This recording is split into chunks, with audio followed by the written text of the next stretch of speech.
제가 이제 이재명과 이제 투쟁을 하다 보니까 이것도 남의 일이 아니더라는 거예요. 이게 제가 이제 팔라고 해서 판 게 아니라 뭐 이렇게 건드리면 뭐가 막 줄줄이 딸려 나와요. 그러니까 이제 어떤 식이냐면 이 성남이라는 곳이 이재명이 성남시장이 될 적에 김미화하고 야권연대를 했어요. 통진당 김미화하고.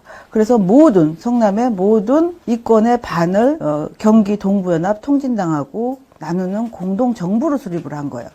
성남이라고 하는 곳의 실정을 이제 조금 알게 되실 거예요. 그리고 지금 차이나타운에 대해서도 얘기를 했는데, 박근혜 탄핵의 주범이고, 통진당 부속단체인 진보연대의 수장이 이 모든 거를 하고, 이제 그러니까 이재명의 권한으로 시립병원 이사로 꽂아줬어요. 이 박서군이 누구냐면은, 통진당 부속단체인 진보연대 수장이자 박근혜 퇴진본부의 주동자이고, 민원연 대표이고, 여기에 이제 가장 여기에서도 좀 관심을 가질 만한 사안인 외국인 이주 노동자 인권 모임의 실행위원장이에요. 모든 거를 가지고 있다라고 생각을 해보시면 돼요.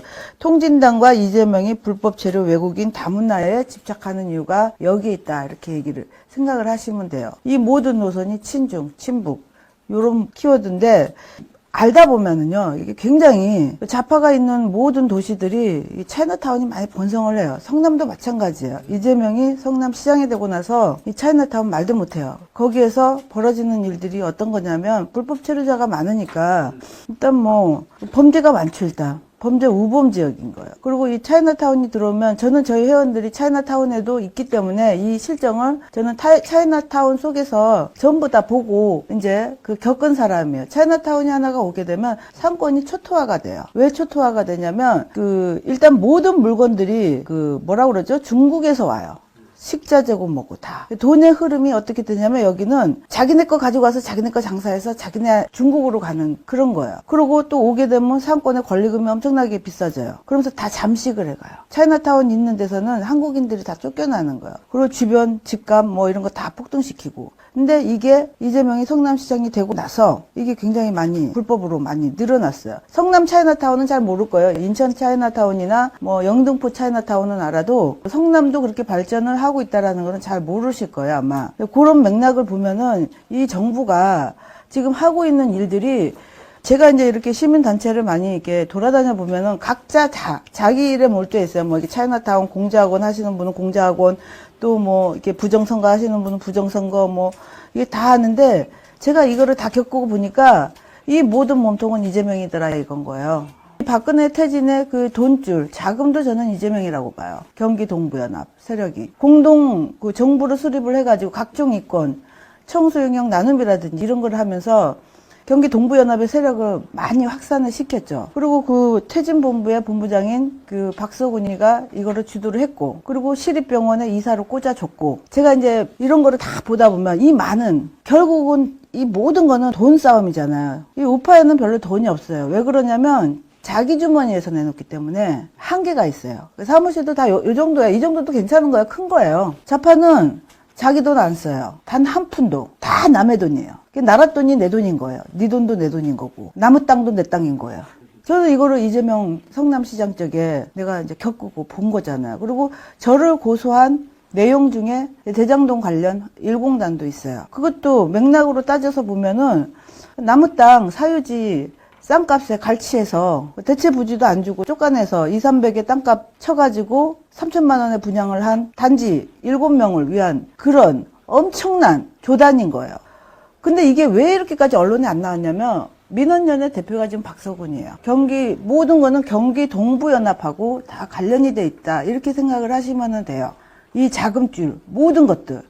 지금 택배노조의 수장도 마찬가지로 경기 동부연합 세력이에요. 그리고 민노총의 수장 양경수도 이석기 라인이고. 그러니까 이거를 이해하지를 못하면 성남의 이제 조그만한 일개 지자체장이라고 너무 관심들을 안 가지시는 거예요. 근데 이 성남에서 무엇이 벌어졌는지, 뭐가 어떻게 해가지고 이재명이 성남시장이 되고 지금까지 이렇게 컸는지는 잘 몰라요, 사람들이. 얘는 대권을 위해 가지고 내가 볼 적에는 경기 동부연합의 바지사장이라고 봐요. 그거를 세워놓고서 각종 이권들은 이제 뒤에서 챙기는 세력이 다 있겠죠, 그게. 지금 이재명이 발언하는 모든 것들을 보면은 이게 사회주의적인, 공산주의적인 발언을 하는데 이것이 설마 그러잖아요. 정말 성남에서는 집 뺏기고 땅 뺏기고 친 분들 많아요. 그냥 막 공시지가로 때려버리고 나가라 그러고 막 이래가지고 말로만 빈민 뭐 이런 거 외쳤지. 정말 이게 기사 한 줄 안 나요. 언론도 다 장악했지. 언론도 요번에 보시면 알겠지만 그 남욱이 와이프 있죠.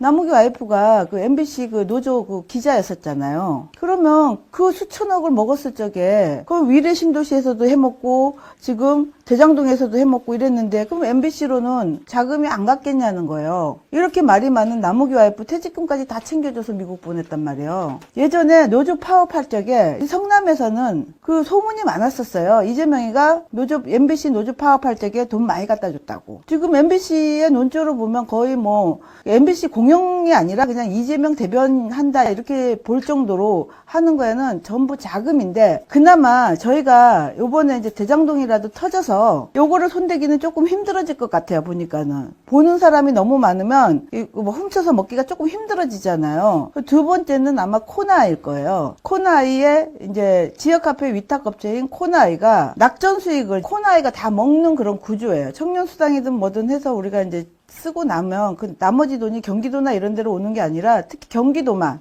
희한하게 다른 지역은 조금 다르다고 그러더라고요. 그 낙전 수익을 코나아이가 다 먹는 구조인데 이 코나아이가 누구 거냐? 저는 이것도 이재명의 비자금의 한 줄기라고 저는 이렇게 생각을 해요. 왜 그러냐면 저를 고소 고발 대리를 했던 땡땡이라고 하는 여자애가 저를 고소하고 성남시청 주무관이 되고 그 다음에는 지금 코나아이 상임이사가 됐어요. 망해져 갖고 있던 코나아이라고 하는 조그만한 회사가 이재명을 만나서 기하급수적으로 늘었고 대표의 연봉이 6억이라고 그러더라고요. 그 정도인데 일개 마술사 정말 공중부양하고 있었던 마술사인 저를 고소하고 난 다음에 코나아이 상임이사까지 됐어요. 기사로 나왔는데 그 기사가 터지기까지도 저는 고소폭탄을 맞고 살았었어요. 지금이야 이제 대권 후보니까 중앙 매체에서도 좀 이렇게 하고 이러는데 이재명의 정체를 너무 모르다 보니까 기자분들도 저한테 자료를 굉장히 많이 요청을 많이 해요. 심지어 뭐 이렇게 조폭 연루도 있지, 뭐도 있지. 그러니까 조폭 얼굴들 아시는 분들도 없잖아요. 그러니까 이제 이게 이 사람이 조폭이 맞습니까, 안 맞습니까? 이런 것까지도 심지어 TV조선이나 이런 데서까지 저한테 체크를 해요. 워낙에 고소를 좋아하니까. 그러니까 내가 얘기를 했어요. 이게 고소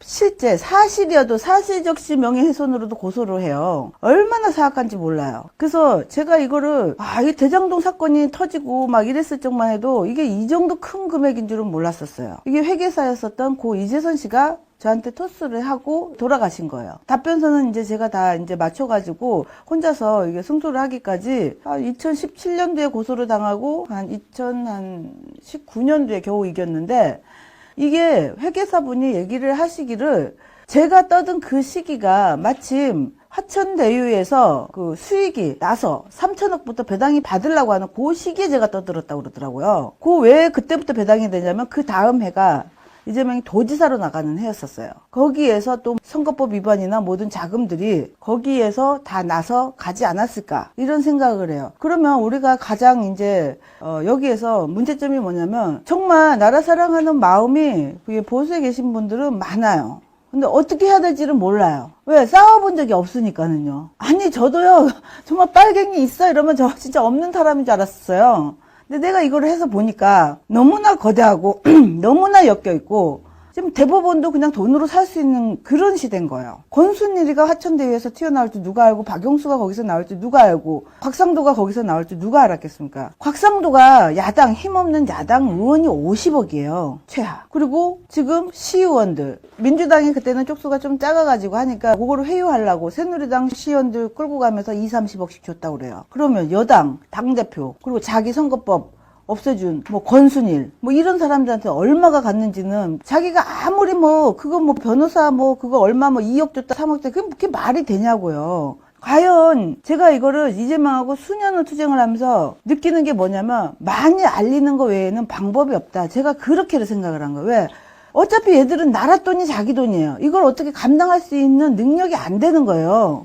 세금이 자기네 돈인데 내 호주머니에서 내놔서 요만한 이제 이 사무실이나 이런 거를 가져가지고 하는 우파는 상대를 할 수가 없어요. 조직력, 금액, 그리고 이재명을 내가 이렇게를 겪다 보니까 첫 번째는 고소고발 공동체예요. 이재명을 위해서 고소고발 해주는 팀들이 있어요. 시민단체, 관변단체도 있고 고소고발 공동체, 그리고 전과자 공동체들이에요. 그 전과자들을 그렇게 다 쓰니까, 그리고 거긴 조폭 연류도 있죠. 그리고 특혜 채용 공동체, 그리고 쌍욕 공동체, 욕들도 정말 잘해요. 난 정말 놀랄 정도예요. 이런 애들이 이재명만 딱 지지를 해주면 한 자리가 딱 보장이 돼요. 무조건 6급 팀장이 1급 기관장이 되고. 이러니까 이거를 우리가 어떻게 이기겠냐 이거예요. 제가 그거에 대해서를 몇 년을 고민을 했는데 결론은 그건 거예요. 국민이 깨어나지 않는 한 답이 없다. 이 돈이라는 게 나라 돈 뭐 도둑질에다가 쓰지 않는 이상은 이게 한도가 다 있는 건데, 그러면 쟤네 세력을 어떻게를 할 것인가. 제가 그 생각을 많이 했는데, 국민이 깨어나고 많이 알리고 계몽하는 거 외에는 이제 방법이 없다. 저는 그거를 수년 동안 깨달은 거예요. 사람이 자기네 어떤 목적을 위해서, 자기 어떤 꿀단지를 위해서는 사람 하나 납치하고 정신병원에 가둘 수 있고, 행정입원이 있다는 것도 사람들이 몰라요. 행정입원이 지자체장의 권한일 뿐더러 특히 또 그것도 있더라고. 제가 이제 지자체장 권한에 대해서 이렇게 하다 보니까 그 잡혀 있는 데서는 뭐 신체 뭐죠? 이게 뭐 기부하는 뭐 그런 거를 많이 하게끔 해요. 아주 좋은 것인 것처럼 죽으면 그거 장기 같은 거를 기부하게 하는 거. 내가 그거를 몰랐는데 지자체장 권한 중에 뭐가 있냐면 몰수된 마약 있죠. 몰수된 마약의 폐기 처리 권한도 지자체장이 가지고 있어요. 근데 그게 안 지켜지고 있었던 곳이 이재명 성남시예요. 그럼 몰수된 마약이 폐기를 해야 되는데 그게 제대로 안 지켜지면 그 마약이 어디로 갖고 있겠어요? 아니 막말로 어떻게 보면 자기 친한테 나눠줄 수도 있는 거잖아요. 그리고 행렬병자나 이런 사람들 행정입원도 가능하지만 죽잖아요. 이 장기 처리 권한이 지자체장이 있더라는 거예요. 이게 얼마나 무서운 일이에요. 나는 일개 지자체장이 그렇게 막당 권한이 있는 줄은 처음 알았어요. 그러니까 이런 괴물, 진짜 이런 몬스터를 키울 수 있는 권한이 이 지자체가 탄생하면서 너무 비대해진 거예요. 내가 너무 놀랄 정도인 거예요. 근데 이 정도를 모르겠어요. 여기 계신 분들은 이제 뭐 다 알고 계시겠지만 사안이 만만치가 않고 정가 사범이 대통령 후보까지가 될 적에는 우리가 생각할 때 왜 저런 놈이 되지 그러는데 얼마나 많이 뿌렸겠어요. 내 돈 안 먹은 놈 나와봐. 이재명이 당당하잖아요. 나는 안 먹었어. 그럼 누군가 다른 사람한테 뭐 퍼줬다는 소리 아니겠어요? 그 많은 조 단위의 돈을 나는 안 먹고 그래 니네들 다 먹었잖아. 뭐 이런 거 아니겠어요? 나 건들기만 해봐. 뭐 이런 거 같아요 보니까.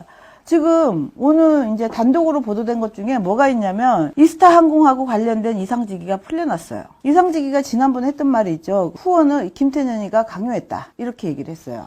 그러고 나서 갑자기 풀려났더라고요. 김태년의 후원 회장이 이해찬이에요. 김태년이 이제 이해찬 계열이고, 또 이제 이거 하다 보면 조폭 이런 애들 많이 나오잖아요. 그 쌍방울 주식을 통해 가지고 이재명이 변호사비를 대납을 했다. 쌍방울의 회장이 조폭이에요. 조폭 김성태예요.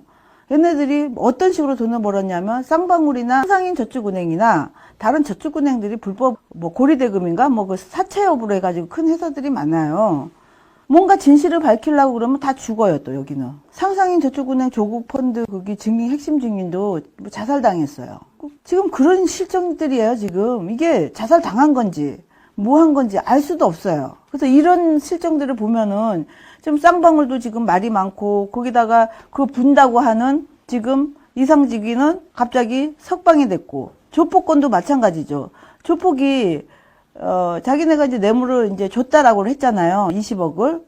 그래서 이제 자기 부하를 시켜가지고 야 네가 불어 이렇게 해서 총대를 맨 거예요. 박철민이가.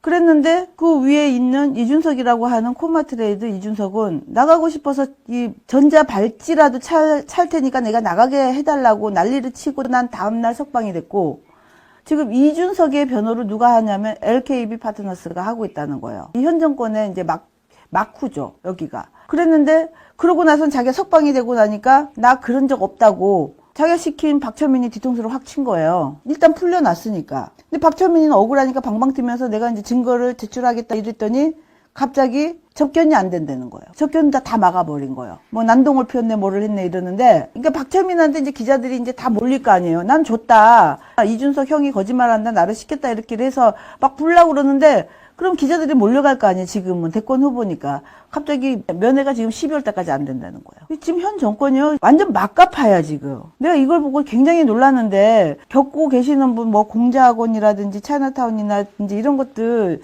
하시는 분들 입장에서는, 이거 정말 내가 보면요. 이재명이라고 하는 자가 대권 후보가 되면, 이건 진짜 전국 차이나타운화가 될 것 같아요. 어떻게 보면. 외국인 노동자 이런 거 굉장히 감싸고 하는 데가 성남에서부터 출발을 한 거예요. 왜 그러냐면, 성남에 주민교회가 있잖아요. 그 이해학 목사가 지금 통일부 장관 이인영의 장인이잖아요. 거기서부터가 외국인 노동자, 뭐 빈민 이런 거 하면서 이 민주당이 어떤 꽃을 피운 그런 동네이기 때문에 이게 쉽지가 않다는 거예요. 그래서 제가 말씀드리고 싶은 이제 마지막 포인트는 뭐냐면 사람도 납치할 수 있고 목적을 위해서는 수단과 방법을 가리지 않는 게 지금 그 공산당 수법인데 거의 비슷하다는 거예요. 지금 문재인이는 어떻게 보면 아주 약한, 우리가 그래도 상대할 수 있는 세력이지만 이재명과 이재명을 둘러싼 이 운동권 세력들 그리고 경기동부연합 세력들은 한 번도 접하지 못한 그런 세계를 이제 우리 국민한테 주고 내 땅도 내 땅, 남의 땅도 내 땅인 그런 공산주의가 이제 더 가까이 오지 않을까 저는 그렇게 생각을 합니다.